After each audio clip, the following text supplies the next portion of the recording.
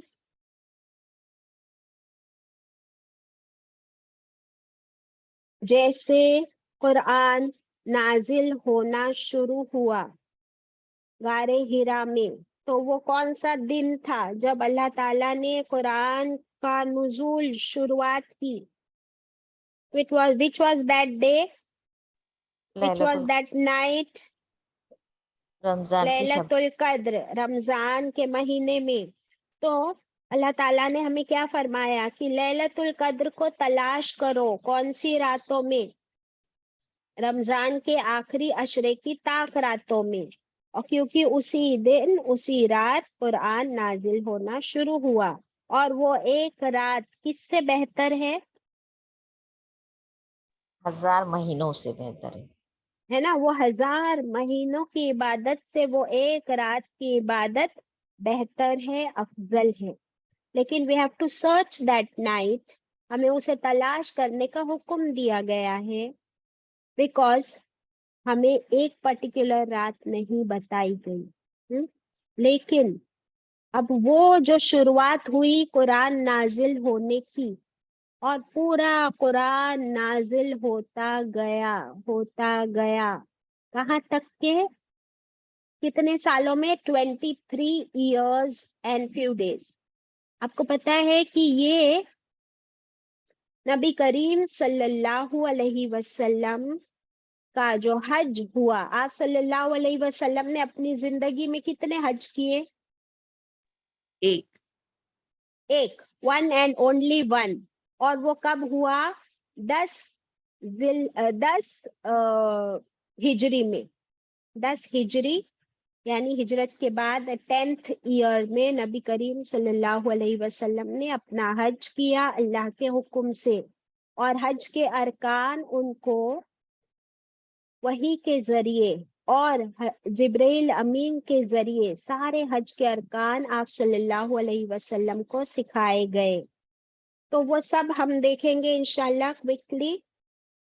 ابھی حج زندگی میں ایک بار کرنا فرض ہے۔ یہاں پر آپ دیکھیے، does Hajj erase all sins? Yes, حج اگر ہم نے صحیح نیت کے ساتھ، صحیح ارکان کے ساتھ، صرف اور صرف اللہ کو راضی کرنے کے لیے کیا ہے، تو حج جو ہے ہماری پچھلی زندگی کے تمام گناہوں کو